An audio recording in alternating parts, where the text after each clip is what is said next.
নিখিল বড়ো ছাত্ৰ সন্থা আপচুৰ প্ৰাক্তন সহকাৰী সাধাৰণ সম্পাদক কাষ্টন বসুমতাৰী ডাঙৰীয়া, তেখেতক আমি উষ্ম আদৰণি জনাইছো। তাৰ লগে লগে অসম জাতীয়তাবাদী যুৱ ছাত্ৰ পৰিষদৰ কেন্দ্ৰীয় সমিতিৰ প্ৰাক্তন যুটীয়া সম্পাদক,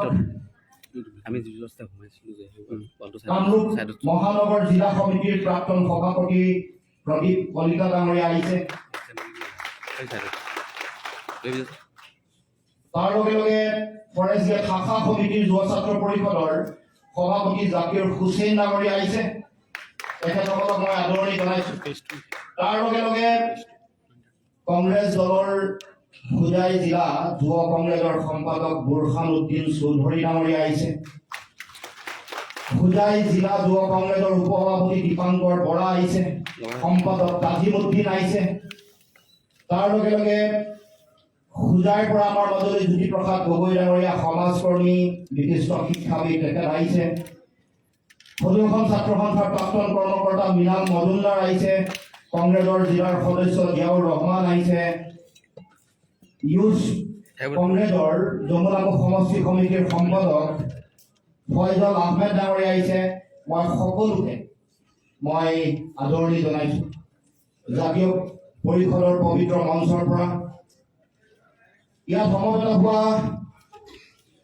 প্ৰতিগৰাকী ব্যক্তি সংগ্ৰামী বন্ধুক মই দলৰ কেন্দ্ৰীয় সমিতিৰ পবিত্ৰ মঞ্চৰ পৰা আন্তৰিক শ্ৰদ্ধা জ্ঞাপন কৰিছো আৰু সকলোকে ক'ব খুজিছো যে যি লক্ষ্য, যি চিন্তা লৈ অসম জাতীয় পৰিষদৰ নীলিম পতাকাৰ তলত সমবেত হ'বৰ কাৰণে যিসকলে সাহস দেখুৱালে, হাজাৰ প্ৰত্যাহ্বান, হাজাৰ প্ৰলোভন, বিভাজনৰ ৰাজনীতি, বিভিন্ন ধৰণৰ স্বাৰ্থন্বেষী চিন্তাক উফৰাই দেশ, জাতি আৰু সমাজৰ সুৰক্ষিত ভৱিষ্যতৰ কাৰণে, অসম আৰু অসমৰ খিলঞ্জীয়া মানুহৰ সুৰক্ষিত ভৱিষ্যতৰ কাৰণে যিসকলে সাহস দেখুৱালে, যিসকলে সৎ সাহসেৰে আজি এই পতাকাৰ তলত সমবেত হৈছে, তেওঁলোকক মই চেলুট জনাইছো, তেওঁলোকক মই শ্ৰদ্ধা জনাইছো।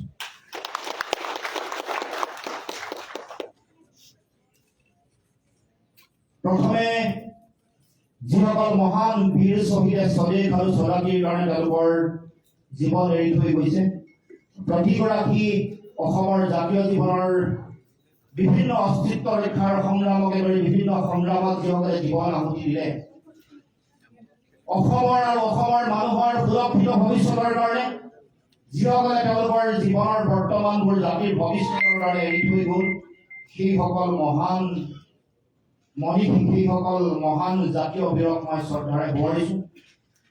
আশা ৰাখিছো আমাৰ উঠি অহা নতুন প্ৰজন্মৰ যুৱ বন্ধুসকলৰ কাৰণে তেওঁলোকৰ আদৰ্শ, তেওঁলোকৰ চিন্তা, তেওঁলোকৰ দেশ প্ৰেমৰ যিটো মহানুভৱতা, এইবোৰ তেওঁলোকৰ কাৰণে সাহস হ'ব, তেওঁলোকৰ কাৰণে আদৰ্শ হ'ব। তেওঁলোকৰ যি স্বদেশ প্ৰেমৰ চানেকি আছে তাক অনুগত কৰি আগন্তুক দিনৰ এই যিটো যাত্ৰা, এই প্ৰত্যাহ্বানপূৰ্ণ সন্তকময় যাত্ৰা তেওঁলোকে ভৰি দিব। গতিকে এই মহান বীৰ শ্বহীদসকলৰ আদৰ্শ, তেওঁলোকৰ দৰ্শনক সকলোৱে অনুগত কৰি হৃদয়ত স্থাপন কৰি আগন্তুক দিনত আগবাঢ়ি যাব। তেওঁলোকক এই মুহূৰ্তত মই শ্ৰদ্ধাৰে তেওঁলোকৰ প্ৰতি আগত কৰিছো আৰু আশা ৰাখিছো আমাৰ সকলো জাতীয় যোদ্ধা, জাতীয় সেনানীও এই তেখেতসকলৰ চিন্তাৰে আগন্তুক দিনত এই যাত্ৰাটোত সকলোৱে অংশগ্ৰহণ কৰিব, সকলোৱে আগবাঢ়িব। অসম জাতীয় পৰিষদৰ জন্মলগ্নৰ পৰিৱেশ পৰিস্থিতি আপোনালোকে জানে। সকলো আমাৰ যুৱ প্ৰজন্মৰ যিসকল ছাত্ৰ বন্ধু, যুৱক যুৱতী আছে, সকলোৱে দেখিছিল সেই সময়ত কেনেকৈ জাতীয় জীৱনলৈ এটা মহা সংকট আহিছে। জাতিটোৰ অস্তিত্বৰ প্ৰশ্নক লৈ জনগণ ৰাজপথলৈ আহিছে। জনগণে প্ৰতিবাদেৰে সমগ্ৰ পৃথিৱীক বুজাই দিছে যে অন্যায় কোনোবাই মানিব পাৰে, ভাৰতবৰ্ষৰ কোনোবা ৰাজ্যই সংবিধান ৰহিত, সংবিধান বহিৰ্ভূত চিন্তা কোনোবাই প্ৰাধান্য দিব পাৰে, কোনোবাই প্ৰভুত্ববাদী আগ্ৰাসন, কোনোবাই দমন উৎপীড়ন কোনোবাই সহ্য কৰিব পাৰে। কিন্তু অসমৰ সংগ্ৰামী মানুহে অসমৰ সংগ্ৰামী জনতাই দিল্লীৰ ৰঙা চকুত ভয় নকৰে। এই কথাৰ এই লক্ষ্যৰে সংগ্ৰামী জনতাই ৰাজপথত থিয় হৈছিল আৰু কৈ দিছিল যে আমি অন্যায় সহ্য কৰিব নোৱাৰো, আমি অন্যায় সহ্য নকৰো আৰু দেশৰ সংবিধান প্ৰদত্ত অধিকাৰ এটা জাতিয়ে পাবই লাগিব। এইটো আমাৰ জন্মস্বত্ব অধিকাৰ, মোৰ মাটিত মোৰ অধিকাৰ, মোৰ মাটিত মোৰ ভাষা কৃষ্টি সংস্কৃতিৰ সুৰক্ষা, এইটো জন্মস্বত্ব অধিকাৰ, ইয়াক কোনো কাঢ়ি লৈ যাব নোৱাৰে। গতিকে সেই সময়ৰ পটভূমি ৰাইজে দেখিছে, ৰাইজে বুজি পাই উপলব্ধি কৰিছিল আৰু সেইকাৰণে আমাৰ হাজাৰ হাজাৰ লক্ষ লক্ষ দগদগাই থকা যুৱ বন্ধু আগবাঢ়ি আহি তেওঁলোকে অসমৰ সুৰক্ষিত ভৱিষ্যতৰ কাৰণে তেওঁলোকে সকলোৱে এই সংগ্ৰামত চামিল হৈছিল। আৰু তেনেকুৱা এটা বিশেষ মুহূৰ্তত আমাৰ দলটোৰ জন্ম। সকলো স্তৰৰ বিভিন্ন প্ৰান্তৰ অন্যায় সহ্য কৰিব নোৱাৰা জনতাই দেশৰ জাতিৰ অসমীয়া মানুহৰ অসমৰ মানুহৰ অধিকাৰ সুৰক্ষিত কৰিব বিচৰা মানুহে, আমাৰ সামাজিক ন্যায় প্ৰতিষ্ঠা কৰিব বিচৰা ৰাইজে, আমাৰ সংবিধান প্ৰদত্ত অধিকাৰ সুৰক্ষিত কৰিব বিচৰা ৰাইজে, মানুহে ভাষা কৃষ্টি সংস্কৃতি সুৰক্ষিত কৰি জীয়াই থাকিব আত্মমৰ্যাদাৰে, স্বাভিমানে নিজৰ মেৰুদণ্ড পোনাই নিজৰ শীৰ্ষ কৰি অসমত জীয়াই থাকিব খোজা জনতাই তেওঁলোকে কৈছিল যে নহয়, সময় হ'ল, আমি ৰাজনৈতিকভাৱে যুঁজিব লাগিব, ৰাজনৈতিক সংগ্ৰাম কৰিব লাগিব। আৰু সেইকাৰণে আপোচবিহীন স্বাভিমানী জাতীয়তাবাদ প্ৰতিষ্ঠা কৰিবৰ কাৰণে জাতীয় পৰিষদৰ পতাকাৰ তলত সকলোৱে এশটা দিনত এটা ৰাজনৈতিক দল খন ধৰি উঠা ইমান সহজ কথা নহয়, এই কথা আপোনালোকে সকলোৱে জানে। এফালে ধন বলৰ ৰাজনীতি, আটাইতকৈ পৃথিৱীৰ আটাইতকৈ ধনৱন্ত ৰাজনৈতিক দল, আনফালে 100 বছৰ পুৰণি ৰাজনৈতিক দলৰ অভিজ্ঞতা, তেওঁলোকৰ সাংগঠনিক বিস্তৃতি, তাৰ লগে লগে সাম্প্ৰদায়িক বিভাজনৰ ৰাজনীতি, প্ৰদূষণ, বিভাজন, হিতাধিকাৰী আঁচনি, মানুহৰ মাজত গোষ্ঠী বৰ্ণ ধৰ্মৰ নামত বিভাজনৰ চিন্তা, তাৰ মাজত সততা নিষ্ঠাৰে ৰাজনীতি কৰি জাতীয়তাবাদ প্ৰতিষ্ঠা কৰাটো কিমান প্ৰত্যাহ্বানপূৰ্ণ, কিমান জটিলতাৰে ভৰা, এই কথা আমি সকলোৱে জানো, সকলোৱে উপলব্ধি কৰোঁ। কিন্তু আজি এই প্ৰেক্ষাগৃহত সমবেত হোৱা আমাৰ প্ৰতিগৰাকী যুৱ বন্ধুৰ মাজত সেই প্ৰলোভন, সেই বিভাজন, সেই সংকীৰ্ণ চিন্তাৰ ঊৰ্ধলৈ গৈ সকলোৱে ওলাই আহিছে, সকলো ধৰণৰ ভয় ভাবুকি সকলো নাইকিয়া কৰি তেওঁলোকে কেৱল মাত্ৰ এটা চিন্তাৰে তেওঁলোকে আগবাঢ়ি আহিছে যে আগন্তুক দিনত এই পৰিৱেশ পৰিস্থিতি জটিল হ'ব পাৰে, আমি আগবাঢ়ি যোৱা যাত্ৰা পথ গন্তব্য হ'ব পাৰে। তেওঁলোকৰ মনত এই ভাৱনা আছে যে তলফালে জুই, ওপৰ ফালে তৰোৱাল, দুইফালে কাঁইটৰ মাজেৰে যাত্ৰা, কণ্টকময় যাত্ৰাত আমি যাব পাৰো, কিন্তু লক্ষ্য আমাৰ স্থিৰ, আমি এটা স্থিৰ লক্ষ্য লৈ আমি আগবাঢ়ি গৈছো। আৰু লক্ষ্যত উপনীত হ'ব পৰাকৈ আমাৰ শক্তি, সাহস আৰু দম অসমৰ যুৱ প্ৰজন্মৰ আছে, আৰু সেই সাহস লৈ আজি সকলো আহি গতিকে যুৱ বন্ধুসকল, সংগ্ৰামী যুৱ প্ৰতিনিধিসকল, আপোনালোক সকলোৱে জানে যে এটা জাতিৰ ভৱিষ্যত ছাত্ৰ ছাত্ৰী আৰু যুৱ শক্তিৰ ওপৰতে নিৰ্ভৰ কৰে। এটা জাতিৰ জাতীয় সভ্যতা নিৰ্ভৰ কৰে, তাৰ ভৱিষ্যত নিৰ্ভৰ কৰে ডেকা প্ৰজন্ম আৰু যুৱ প্ৰজন্মৰ কাম কাজৰ ওপৰত। পৃথিৱীৰ যিমানবোৰ সমাজ পৰিৱৰ্তনৰ ইতিহাস আছে, সংগ্ৰামী ইতিহাস আছে, সকলো ইতিহাসত যুৱ শক্তি, যুৱ প্ৰজন্মৰ ভূমিকা পূৰণ কৰে। পৃথিৱীৰ যিমানবোৰ সংগ্ৰাম আছে, ইউৰোপৰ নৱজাগৰণ, ফৰাচী মহাবিপ্লৱ, ৰুছৰ মহাবিপ্লৱ, চীনৰ আত্মপ্ৰতিষ্ঠাৰ ৰঙা চীনৰ আত্মপ্ৰতিষ্ঠাৰ সংগ্ৰাম, ভাৰতবৰ্ষৰ স্বাধীনতা সংগ্ৰাম, অসমৰ ছাত্ৰ আন্দোলন, অসমৰ ভাষা আৰু মাধ্যম ৰক্ষাৰ আন্দোলন, নিজৰ সম্পদৰ ওপৰত অধিকাৰ প্ৰতিষ্ঠাৰ সংগ্ৰাম, খাদ্য আন্দোলন, তেল আন্দোলন, এই সকলো আন্দোলনত যুৱ প্ৰজন্মৰ ভূমিকা পূৰণ কৰে। আৰু পৃথিৱীয়েও এই কথা জানে যে এই ক্ষেত্ৰত, এই সংগ্ৰামী ধাৰাটোৰ ক্ষেত্ৰত অসমৰ ছাত্ৰ ছাত্ৰী, যুৱক যুৱতী একক আৰু অনন্য। আৰু সেইকাৰণে 6 বছৰীয়া অস্তিত্ব ৰক্ষাৰ সংগ্ৰামৰ সময়ত পৃথিৱীৰ মানুহৰ আগত দেখুৱাই দিয়ে আমাৰ শক্তি, সাহস আৰু আমাৰ জাতিটোৰ প্ৰতি দায়বদ্ধতা।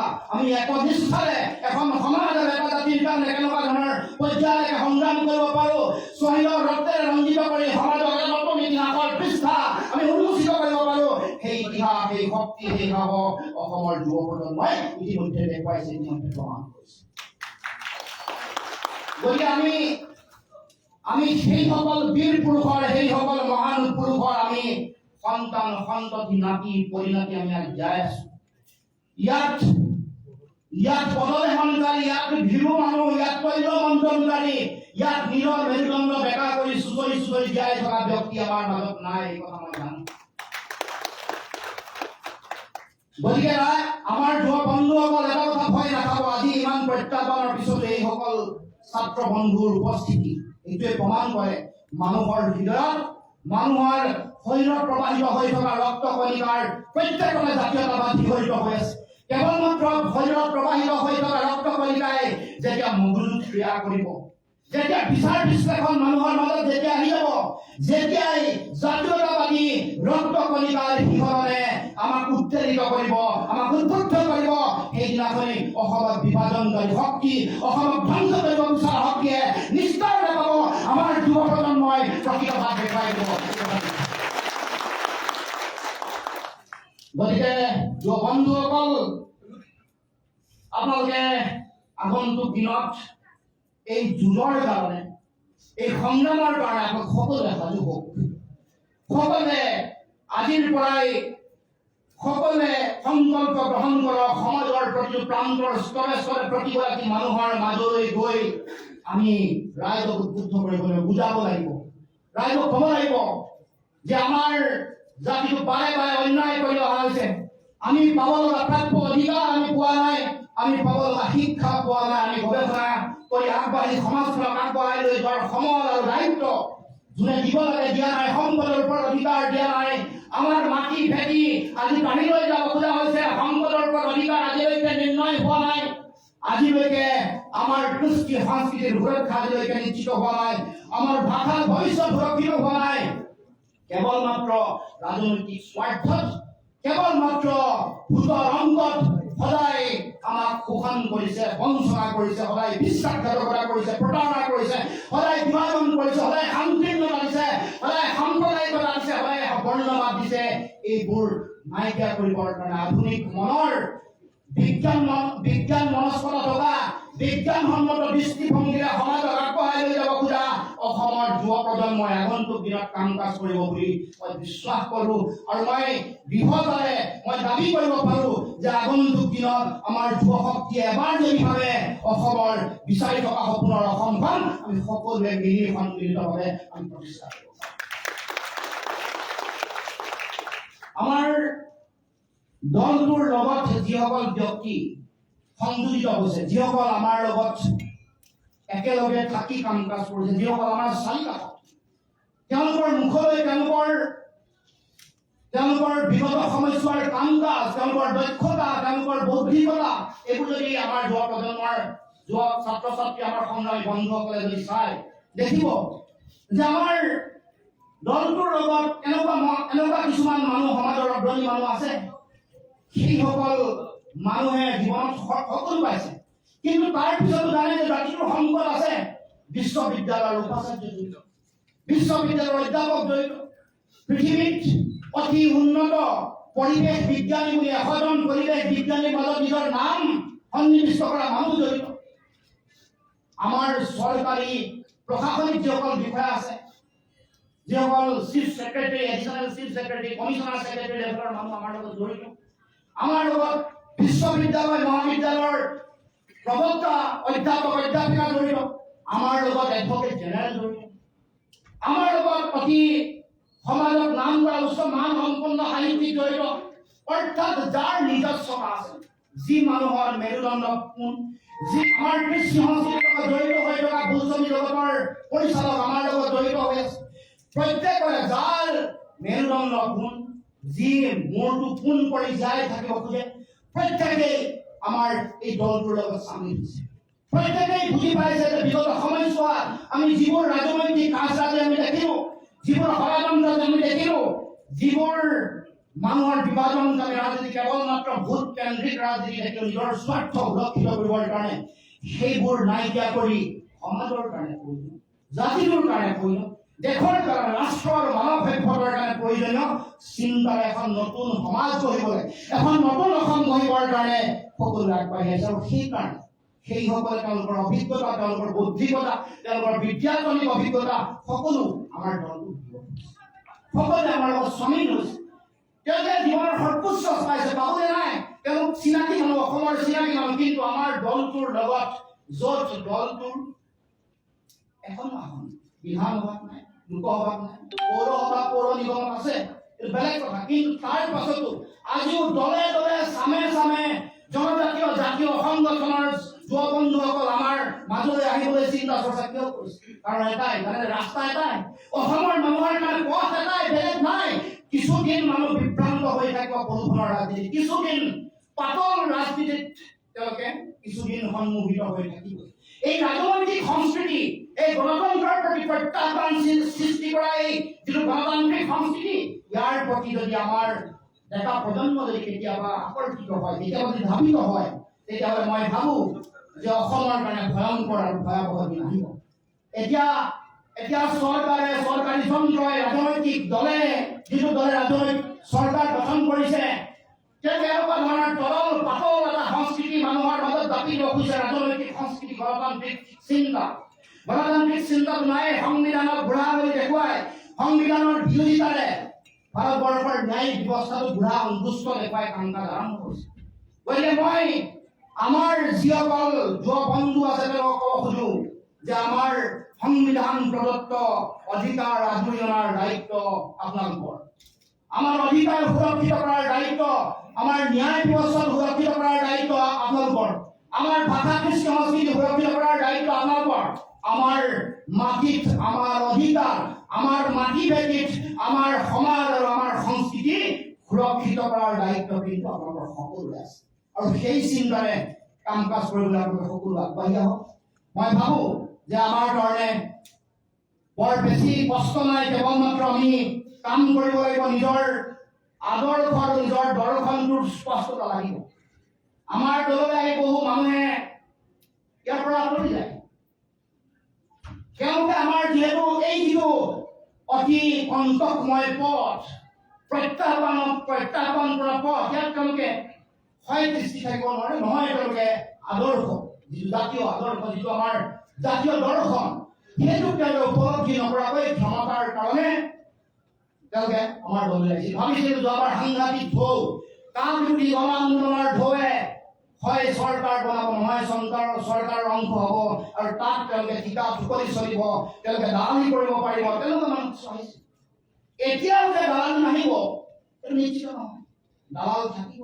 এতিয়াও বেলেগ ৰাজনৈতিক দলৰ লগত কথা বতৰা পাতি থাকিব, ফুচফুচি কথা বতৰা চলি থাকিব, দৰদাম কৰিব, আমাৰ ভিতৰৰ কথা বাহিৰলৈ পঠিয়াই দিব, দল ভাঙিবলৈ বিচাৰিব, দলত পেৰেল লিডাৰশ্বিপ ভাড়া কৰি দিব বিচাৰিব, এইবোৰ কাম চলি থাকিব। কাৰোবাক প্ৰমোট কৰিবলৈ বিচাৰিব, কাৰোবাৰ টকা পইচাৰ লেনদেন কৰি কিবা কিবি কৰিব, এইবোৰ কাম চলি থাকিব। কিন্তু তেওঁলোকক নজৰ ৰাখিব আৰু তেওঁলোকৰ প্ৰতি কঠোৰ হ'ব লাগিব। এটা সময়ত সকলোৱে কঠোৰ হ'ব লাগিব। আৰু এই দলৰ মাজত থাকি পানীৰ দলৰ যিসকল কাইদ আছে, বিশ্বাসঘাতক আছে, আপোনালোকে বিচাৰি লোৱাৰ দায়িত্ব। এইটো দলৰ প্ৰতি দায়িত্ব নহয়, এই জাতিৰ প্ৰতি, জাতীয়তাবাদৰ প্ৰতি দায়িত্ব, সমাজৰ প্ৰতি দায়িত্ব। গাদ্দাৰী চবত গাদ্দাৰ চবতে থাকে। আৰু মই যিদিনাখনে প্ৰদৰ্শন ছাত্ৰ সন্থাক পৰিহাৰ কৰিছিলোঁ, ত্যাগ কৰিছিলোঁ, যিদিনাখন মই প্ৰদৰ্শন ছাত্ৰ সন্থাৰ সাধাৰণ সম্পাদকৰ দায়িত্ব এৰি থৈ আহিছিলোঁ, সেইদিনাখনে ঘোষণা কৰিছোঁ অন্ততঃ যিদিনাখনলৈকে মই জীয়াই থাকিম, সেইদিনাখনলৈকে জাতিটোক কোনো কাৰণতে কেতিয়াও গাদ্দাৰী নকৰোঁ। এই কথা আজিও আজিও অক্ষত আছে। মই যিদিনাখনলৈকে জীয়াই থাকিম, সেইদিনাখনলৈকে জাতিটোক গাদ্দাৰী নকৰোঁ, এইটো স্পষ্ট কথা। আৰু বহুতে বিভিন্ন ধৰণৰ কথা বতৰা ভাবে, বিভিন্ন ধৰণৰ অপপ্ৰচাৰ কৰে। নিৰ্বাচন কৰাৰ পাছত আৰম্ভ কৰি দিলে যে নৰেন্দ্ৰ গগৈ আমুকলৈ যাব, আমুক আহি আছে, নতুন দল আহিছে, হেন তেন কিবা কিবি। কিন্তু মনত ৰাখিব, মই এবাৰ যি কওঁ সেইটো কথা ৰাখোঁ, কথা দিলোঁ, মানে প্ৰাণ যাব বচন নাযায়। মনত ৰাখিব, প্ৰাণ যাব বচন নাযায়। এবাৰ কথা দিছোঁ, কথা ৰাখিবলৈ বদ্ধপৰিকৰ, জীৱনৰ সৰ্বোচ্চ উজাৰি মই কথা ৰাখিবৰ কাৰণে চেষ্টা কৰোঁ। সকলো উজাৰি, সকলো পৰিস্থিতি, যেনেকুৱা ধৰণৰ পৰিস্থিতি নহওক লাগিলে, যেনেকুৱা ধৰণৰ পৰিস্থিতি সৃষ্টি নহওক লাগিলে সন্মুখত, সকলো জীৱনৰ সৰ্বোচ্চ হেৰুৱাই হ'লেও মোৰ কথা ৰাখিবৰ কাৰণে মই প্ৰাৰ্থ কৰিম। গতিকে ৰাইজ, আমাৰ যুৱ বন্ধুসকল সকলোৱে মনত ৰাখিব, এটা সকলোৱে তেজ সংকল্প হ'বলৈ লাগিব যে কেতিয়াও কোনো কাৰণতে মই মোৰ জাতিক গাদ্দাৰী নকৰি, এই কথা হৃদয়ত যদি স্থাপন কৰি ল'ব পাৰে, এবাৰ যদি ভাবে যে আমি কেৱল মাত্ৰ ৰাজনীতি কৰিছোঁ সমাজৰ কাৰণে, জাতিৰ কাৰণে, ৰাজনীতি কেৱল মাত্ৰ সমাজৰ কাৰণেহে, ৰাজনীতি যদি ব্যক্তি স্বাৰ্থৰ কাৰণে হয়, তেতিয়াহ'লে এই কিনা বেচা, ঘোঁৰা কিনা বেচা ৰাজনীতি থাকিব, তেতিয়া প্ৰদূষণৰ ৰাজনীতি থাকিব, মানুহক টকা দি ভোট কিনিব লাগিব, মানুহক হিতাধিকাৰী বনাই ভোট কিনিব লাগিব। যদি আমাৰ লক্ষ্য সমাজ হয়, যিসকলে আপুনি মন কৰিবচোন, যিসকলে তেওঁলোকে ছাকচেছফুল পলিটিকেল লিডাৰ বুলি কয়, যিসকলে সফল ৰাজনীতিবিদ বুলি কয়, তেওঁলোকৰ লক্ষ্য টকা পইচা আহৰণ, তেওঁলোকৰ জীৱন জীৱিকা ৰাজনীতি। আমাৰ কাৰণে ৰাজনীতি সমাজৰ কাৰণে, সমাজৰ দায়বদ্ধতাৰ কাৰণে ৰাজনীতি আমাৰ কাৰণে জীৱন জীৱিকা নহয়। আমাৰ কাৰণে জীৱন জীৱিকা বেলেগ এটা, আৰু ৰাজনীতি সমাজৰ কাৰণে, দেশৰ কাৰণে, জাতিৰ কাৰণে, ভালৰ কাৰণে ৰাজনীতি কৰিব লাগিব।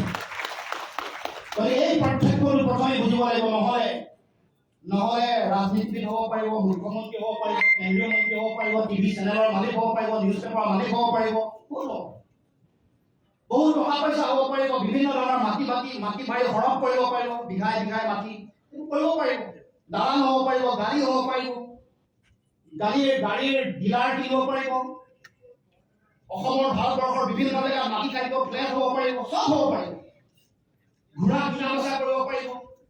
কিন্তু সময়ে এইবোৰ সকলো কথাৰে সিদ্ধান্ত সময়ে দিয়ে। ইতিহাসত বহুত মুখ্যমন্ত্ৰী হৈছে, ইতিহাসত বহুত মন্ত্ৰী হৈছে, হিচাপ কৰিলে আপোনালোকক 10জন মুখ্যমন্ত্ৰীৰ নাম গ'লেও আপোনাক ক'ব নোৱাৰিব, কাৰণ সময়ৰ বালিত খোজ তেওঁলোকে এৰি থৈ যাব পৰা নাই। সময় মানুহৰ সঁচা বিচাৰ কৰে, কাৰো শক্তি নাই, মোৰো শক্তি নাই কাৰোবাৰ বিচাৰ কৰা। সময়ে প্ৰকৃত, মই আগতেও কওঁ যে সময়ে সত্য আৰু সততাৰ বিচাৰ কৰে। আপুনি মই যিমানে সত্য বুলি নকওঁ লাগিলে, আমাৰ সকলোৱে বাছ থাকে, মই যদি অলপ ভাল পাওঁ কাৰোবাক, মোৰ দৃষ্টিভংগীৰে মই কাৰোবাক বিচাৰ কৰোঁ। সময়ে কিন্তু সত্যৰ বিচাৰ কৰে, সততাৰ বিচাৰ কৰে, আৰু সময়ে সকলো কথাৰ সাক্ষী হৈ ৰ'ব। কোন সফল, কোন দুখী, কোন দাগী, কোন খুনি, কোন হত্যাকাৰী ৰাজনীতি কৰে, কোনে টকা পইচা দি ৰাজনীতি কৰে, সময় সাক্ষী। আৰু যেতিয়া জাতি নাথাকিব, যেতিয়া সমাজ নাথাকিব, জাতীয় সভ্যতা নাথাকিব, তেতিয়া কোনে কাক লৈ ৰাজনীতি কৰে। আৰু যদিহে ভাবে যে আমি 3,29 লাখ মানুহ, আমাৰ কেতিয়াও এই সমাজখন, অসমীয়া জাতিটো আমাৰ হেৰাই নাযায়। পৃথিৱীত বহু এনেকুৱা সভ্যতা আছে, হেৰাই গৈছে, বহু জাতি আছে পৃথিৱীত, দিনে এটা ভাষাৰ অপমৃত্যু হয়। যদি 3,29 লাখ মানুহ বুলি অহং ভাৱ লৈ যদি থাকে যে আমাৰ জাতি এইটো ৰৈ গৈ এনে প্ৰলাপ বকিছে, মিছা কথাৰে মানুহক প্ৰলোভিত কৰিছে। পৃথিৱীত এনেকুৱা জাতি হত্যা আছে, যিবোৰ জাতি হত্যা লাহে লাহে এনেকৈ আগ্ৰাসন, বিভিন্ন ষড়যন্ত্ৰ, কুকৌশলৰ কবলত পৰি সমাজৰ মাজৰ পৰা নিশ্চিন্ন হৈ গৈছে। অসমতো সৰু উদাহৰণ, অসমত বৰাহী বুলি এটা জনগোষ্ঠী আছে, আজি কোনো বৰাহী বুলি আপুনি বিচাৰি নাপায়, আছে নেকি? অৰ্থাৎ তেওঁলোকতো মানে কোনো ধৰণৰ কাৰো লগত মানে কম্প্ৰমাইজ কৰা নাই, বা কোনো ধৰণৰ প্ৰাকৃতিক দুৰ্যোগে তেওঁলোক উটুৱাই লৈ যোৱা নাই। মানে যেতিয়াই যুঁজিব বিচৰা শক্তিটো মানুহৰ নাথাকিব, যুঁজাৰ মানসিকতা যেতিয়াই নাথাকিব, তেতিয়াই এটা জাতি নিশেষ হোৱাৰ প্ৰথম যিটো আধাৰ সেইটো তৈয়াৰ হয়। গতিকে যুঁজাটো আমাৰ মূল প্ৰথম দায়িত্ব। জিকিম হাৰিম এইটো সময়ে ক'ব, মই সময়ক এৰি দিয়ক, এইটো বৌদ্ধৰ ফিলচফি। বৌদ্ধই কৈছে যে আমি কাম কৰি যাওঁ, সময় যি হ'ব দেখা যাব, সময়ৰ বাট আমাৰ কামেই কৰিব, কামে দেখুৱাব সময় আমাৰ কি হ'ব কি নহ'ব। কাম কৰিবলৈ শিকক, প্ৰথম দেশক ভাল পাবলৈ শিকক, প্ৰথম জেনুইন হৈ থাকিবলৈ শিকক, সততাৰে থাকিবলৈ শিকক, আৰু নেতিবাচক কথাৰ পৰা সম্পূৰ্ণ আঁতৰি থাকক। আটাইতকৈ বেছি আমাৰ মগজুৰ কথা বতৰাৰ 70% নেতিবাচক কাম কাজৰ কথা বতৰা আদায় কৰি থাকে। এই 70% কথা বতৰা নাইকিয়া কৰি অন্তত যদি 50% সঁচা কথা, ভাল কথাৰ লগত জড়িত কৰি দিয়ে, অসমৰ সমাজ ব্যৱস্থা সম্পূৰ্ণ হৈ এইটো মই বিশ্বাস কৰোঁ। গতিকে আমাৰ যুৱ বন্ধুসকলক কৈছোঁ যে যুৱ বন্ধুসকলৰ যাতে এইটো স্বতন্ত্ৰ স্বাধীন চিন্তাটো থাকে। বাকী বহু মানুহৰ নিজৰ বয়স হোৱাৰ লগে লগে কিছুমান দায়িত্ব আহি যায়, বিভিন্ন কথা বতৰাৰ কাৰণে যিমান তথাপিও কম্প্ৰমাইজিং মানুহ বহুত থাকে, কিন্তু কৈছোঁ যে ইণ্ডিপেণ্ডেণ্ট কোনেও তেওঁলোকৰ চিন্তাক কেতিয়াও ভাঁজ দিব নোৱাৰে। যুৱ প্ৰজন্মক সেইকাৰণে সদায় মূল লক্ষ্য হিচাপে লোৱা হয় আৰু যুৱ প্ৰজন্মই এই কথা সকলোৱে জনা দৰকাৰ যে আজি যুৱ প্ৰজন্মই যি কৰিব কাইলৈ দেশৰ নাগৰিকে কৰিব, সুৰক্ষিত সেইটোৱে হ'ব ৰাষ্ট্ৰৰ আধাৰ, দেশৰ আধাৰ, অসমৰ সমাজ জীৱনৰ আধাৰ। গতিকে যুৱ বন্ধুসকল সকলোৱে এই কথাটো উপলব্ধি কৰে। 61.88% পৰিপূৰ্ণ হৈ থকা যুৱ প্ৰজন্মৰে ডেকা সফল যুৱকসকলে ভৰি থকা এখন সমাজ অসমৰ সমাজ। গতিকে এই সমাজখনৰ যথেষ্ট সম্ভাৱনা আছে। আমাৰ যুৱ শক্তিৰ যথেষ্ট দক্ষতা আছে, শিক্ষাগত দক্ষতা আছে, সমগ্ৰ পৃথিৱীৰ বিভিন্ন প্ৰান্তত নাম উজ্বলাইছে, কৰ্মশক্তি আছে, বিভিন্ন ধৰণে কাম কাজ কৰিছে। ভাৰতবৰ্ষৰ যিকোনো এখন মহানগৰলৈ যাওক অসমৰ যুৱক যুৱতী পাবই। এটা নাম আছে, কোনোবাই হয়তো সৰু কাম কৰিবলৈ কৈছে, কামৰ কোনো সৰু বৰ নাই, কিন্তু অসমৰ মানুহ যলৈকে যাওক, যলৈকে শিলগুটি মাৰক, যিকোনো এখন মহানগৰৰ শিলগুটি মাৰক, অসমৰ যুৱক যুৱতী অসমৰ মানুহৰ তাত কৰিবই। এইটো অসমৰ মানুহৰ শক্তি, এইটো শক্তি হিচাপে গণ্য কৰক। যদিও আমি ড্ৰেইনৰ কথা কওঁ, ব্ৰেইনবোৰ লাগে ঘূৰি আহিব লাগে, কিন্তু আমাৰ মানুহ সকলোতে থাকিব, পৃথিৱীৰ সকলো প্ৰান্তত থাকিব। কাৰণ সময় দেখিলে যে সমগ্ৰ অসমৰ পৃথিৱীৰ স্কেণ্ডিনেভিয়াটো অসমীয়া মানুহ থাকিব পাৰে, অসমৰ মানুহ থাকিব পাৰে, চুইডেনৰ কোনোবা প্ৰান্তত অসমীয়া মানুহ থাকিব পাৰে, অসমৰ মানুহ থাকিব পাৰে। কোনো এটা প্ৰান্ত নাই দক্ষিণ আফ্ৰিকাৰ কোনোবা এখন ঠাই, কংগো, জাম্বিয়া, ক'তো এনেকুৱা বাকী নাই য'ত নেকি কা আন্দোলনৰ সময়ত গামোচা নীলিমা কথা উৰা নাই। গতিকে এইটোৱে আমাৰ শক্তি, এইটোৱে অসমৰ মানুহৰ শক্তি। আমি এনেকুৱা এটা জাতি সত্তাৰ আমি সন্ততি, আমি মহানদী সকলো আছো, যি শক্তিয়ে কোনো বেলেগ শক্তিৰ ওচৰত মূৰ দোৱা নাই, আঁঠুকাৰি জীয়াই থকা নাই। 17 বাৰ বিদেশী শক্তিৰ আক্ৰমণ অসমলৈ হৈছিল, নুফুৰাই পঠিয়ালে। ভাৰতবৰ্ষৰ প্ৰতিটো প্ৰান্তত ক্ষুদ্ৰ ক্ষুদ্ৰ নেটিভ ষ্টেট যিমানবোৰ আছিলে সকলো তেওঁলোকৰ কবলত গ'ল, বন্দিত্বৰ কবলত গ'ল, শিকলিয়ে তেওঁলোকক পিঞ্জৰাবদ্ধ কৰিলে। কেৱল মাত্ৰ অসম আৰু উত্তৰ পূৰ্বাঞ্চল এনেকুৱা অঞ্চল য'ত বিদেশী শক্তিয়ে আক্ৰমণ কৰি আমাক প্ৰদান কৰিব পৰা নাই। এনেকুৱা এটা শক্তি যি নিজৰ বুৰঞ্জী বিজ্ঞানসন্মতভাৱে লিখিছে। এনেকুৱা এটা শক্তি আমাৰ য'ত এনেকুৱা এটা অঞ্চল য'ত আমাৰ মাটিৰ তলত সোণগুটি আছে, আমাৰ মাটিৰ তলত সম্পদ আছে। এনেকুৱা এখন ৰাজ্য অসম য'ত অসমে অকলে 1970 চনলৈকে 50% পেট্ৰলিয়াম প্ৰডাকশ্যন কৰিছিল। এনেকুৱা এখন ৰাজ্য য'ত আজিও অসমে ভাৰতবৰ্ষৰ মুঠ চাহ উৎপাদনৰ 50%তকৈ বেছি অসমে উৎপাদন কৰে। এনেকুৱা এটা জাতি সত্তা, স্বাভিমানী সত্তা যি প্ৰথম বা দ্বিতীয় আঞ্চলিক ভাষাত ৰামায়ণ অনুবাদ কৰিছে। গতিকে সেই কেৱল মাত্ৰ আমি নিজকে উদ্বুদ্ধ কৰিব লাগে, নিজকে উজ্জীৱিত কৰিব লাগে। ভাবি ল'ব নালাগে যে আমি এটা মৰি পৰা জাতিৰ আমি সন্ততি নাতি পৰিণতি। আমাৰ নিজৰ এটা ঐতিহ্য আছে, স্বাভিমান আছে, আমাৰ নিজৰ মাজত সমন্বয় আছে, আদৰ্শ আছে, আমাৰ মাজত জাতি প্ৰেম আছে, দেশ প্ৰেম আছে। কেৱল মাত্ৰ আমি উঠি অহা নতুন প্ৰজন্মই এইবোৰ কথা বুজিব লাগিব, পঢ়িব লাগিব, কাম কৰিব লাগিব আৰু জাতিটোৰ কাৰণে দায়িত্ব পালন কৰিব লাগিব, দায়বদ্ধতা পালন কৰিব লাগিব। তেতিয়াহে আমি বিচৰা সপোনৰ অসমখন আমি কৰিব পাৰিম। গতিকে মই দীঘলীয়া কথা নকওঁ, বহু কথাই মোৰ মনত ঘূৰাই থকা কথা মোৰ আগত কৰোঁ। কেৱল মাত্ৰ এটাই আহ্বান যে এই যাত্ৰা সকলোৱে মনত ৰাখক যে যথেষ্ট প্ৰত্যাহ্বানপূৰ্ণ। এই কথা সকলোৱে উপলব্ধি কৰি আজিৰ পৰা সকলোৱে কাম কাজ কৰিব লাগিব। আজি অসম জাতীয় পৰিষদৰ জাতীয় যুৱ শক্তিৰ এই ৰাজ্যিক অভিৱৰ্তনে অসমৰ সমাজ জীৱনলৈ এটা বিশেষ বাৰ্তা প্ৰেৰণ কৰিব লাগিব যে নহয়, অসমত যুঁজিব বিচৰা মানুহ, যুঁজি জীয়াই থাকিব বিচৰা মানুহ আজি অসমত জীয়াই আছে। সেই শক্তি অসম জাতীয় প্ৰমাণ কৰিব লাগিব যে অন্যায়ৰ বিৰুদ্ধে যুঁজা মানুহ অসমত আছে।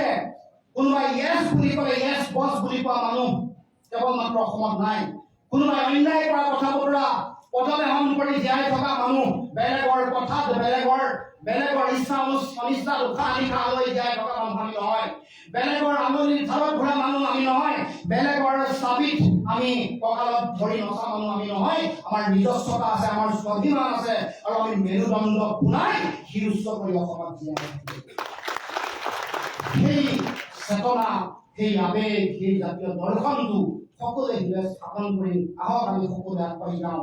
আৰু তেতিয়াহে আমি বিচৰা সপোনৰ যিখন সুন্দৰ অসম, য'ত সমন্বয় আছে, মহানতা আছে, য'ত ঐতিহ্য আছে, য'ত স্বাভিমান জীয়াই থাকিব, য'ত সৰ্বাংগীন উন্নয়ন হ'ব, শিক্ষা গৱেষণাই নতুন বাট পাব, আমাৰ যুৱ প্ৰজন্মই ছাত্ৰ ছাত্ৰীসকলে নতুন নতুন গৱেষণাই নতুন নতুন সৃষ্টি কৰিব, নতুন সাহিত্যৰ সৃষ্টি কৰিব, আমাৰ সংস্কৃতিৰ পথাৰৰ পূজাৰীসকলে পৃথিৱীৰ মানুহৰ আগত নিজৰ নাম, নিজৰ ভৰিৰ খোজ দি থৈ যাব, এৰি থৈ যাব। তেনেকুৱা জাতি বহুৱাব, তেনেকুৱা এটা সপোন লৈ প্ৰত্যেকে আগবাঢ়ি যাওক। মই ভাবোঁ যে 20 বা 30 বছৰ পিছত আমি সপোনৰ সেইখন অসম সকলোৱে গঢ়িব পাৰিম।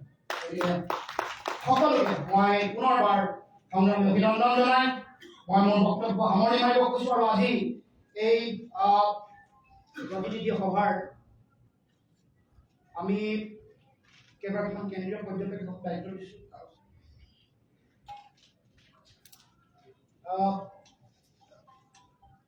আমি পৰৱৰ্তী সময়ত ঘোষণা কৰিম। গতিকে মই সকলোকে পুনৰবাৰ সকলোকে আন্তৰিক শুভেচ্ছা অভিনন্দন জনাই আজি এই ৰাজ্যিক অভিৱৰ্তনত অসমৰ বিভিন্ন প্ৰান্তৰ ইমান বানপানীৰ সময়তো প্ৰত্যাহ্বান নেওচি আহি গুৱাহাটী পালেহি। অসমৰ বিভিন্ন প্ৰান্তত প্ৰায় 40% পৰা 45% পানীৰে এতিয়া প্লাবিত হৈ আছে। এনেকুৱা সময়তো এনেকুৱা এখন অভিৱৰ্তন সকলোৰে সফল ৰূপত গঢ়ি তোলাৰ কাৰণে মই সকলোকে মই আন্তৰিক ধন্যবাদ জনাইছোঁ, সকলোকে কৃতজ্ঞতা জনাইছোঁ। আৰু মই ভাবোঁ যে এইটোৱে আমাৰ শক্তি, এইটোৱে আমাৰ সাহস। আৰু যুৱ প্ৰজন্মই এটা সময়ত প্ৰমাণ কৰি দেখুৱাব যে অসমত কেৱল মাত্ৰ আমাৰ কাৰণে বাট জাতীয়তাবাদৰ বাট, আৰু ইয়াৰ বিকল্প একো নাই। গতিকে সকলোকে পুনৰবাৰ মই সংগ্ৰামী অভিনন্দন জনাই মই মোৰ বক্তব্য সামৰণি মাৰিছোঁ। ধন্যবাদ। জয় অসম।